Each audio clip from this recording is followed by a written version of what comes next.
everyone, this is Basti signing in! Kakatapos lang namin dyan kumain kaso gutom pa ako kaya kumain ako ng cheesy bites. Nilalagyan ko pala ng maple syrup yung cheese bites. Sorry guys, ininom ko yung maple syrup kaso pinunasan niya ni mami. Mabilis na ako magutom ngayon kasi lumalaki na ako. Di na nga kasya yung mga ibang damit ko nung 5 years old pa ako eh. Yung mga oras na yan, nagre-review kami ni mami. Medyo masakit yung ulo niya dyan kasi kakatapos lang ng math. My gosh. Pagka gusto niya isang plastic. Last 2 piece.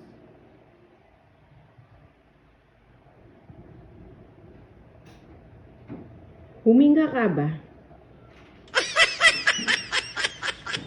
Anyway guys, minsan naawa ako kay mami. Lagi kasi siyang nagbubuhat ng mabigat. Paglaki ko, ako gagawan lahat niyan. Paghuhugas ng plato, magluluto. Ngayon kasi hindi ko pa kaya, siya muna. Pero paglaki ko, tutulungan ko na siya. Fast forward tayo guys. Kinakubukasan, pagising ni mami, nagready na siya agad ng breakfast. Lulutuin niya dyan, spam and egg. Minsan kasi wala na siyang time magluto sa umaga. Di katulad dati madami siyang niluluto. Ngayon kasi, ang dami siyang ginagawa. Ay, may piprito na pala siya ng itlog. Teka, bakit niya pinukpok dun sa kwali? Maybe para mag-crack yung itlog. Ay, magtitimpla na pala siya ng hot drinks niya. Greatest choco ang iinumin niya. Nainom na siya ng kape kaso minsan lang. Madalas talaga Milo. Nag-aagawan pa kami ng Milo minsan eh.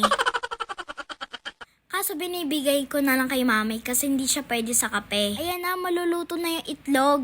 Ayaw ni mami overcook yung yellow. Gusto niya yung half-half lang. Half hilaw, half luto.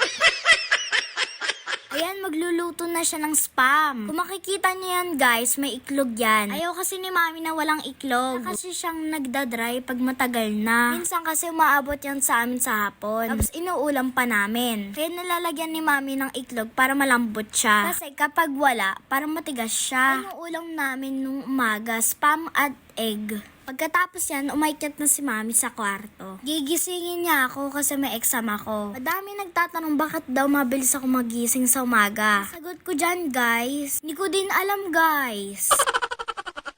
Siguro, sabi ni mami, body clock ko yon. Sanay na kasi ako gumising ng maaga. Sa gabi din kasi, maaga din ako natutulog. Maaga ako yung pinapatulog ni mami para hindi ako antokin sa school. Kaya siguro, maaga din ako nagigising. Bakit kayo guys? Nahihirapan ba kayo gumising sa umaga? Matulog din kasi kayo ng maaga, hindi puro Facebook, marathon, or yung parang Netflix.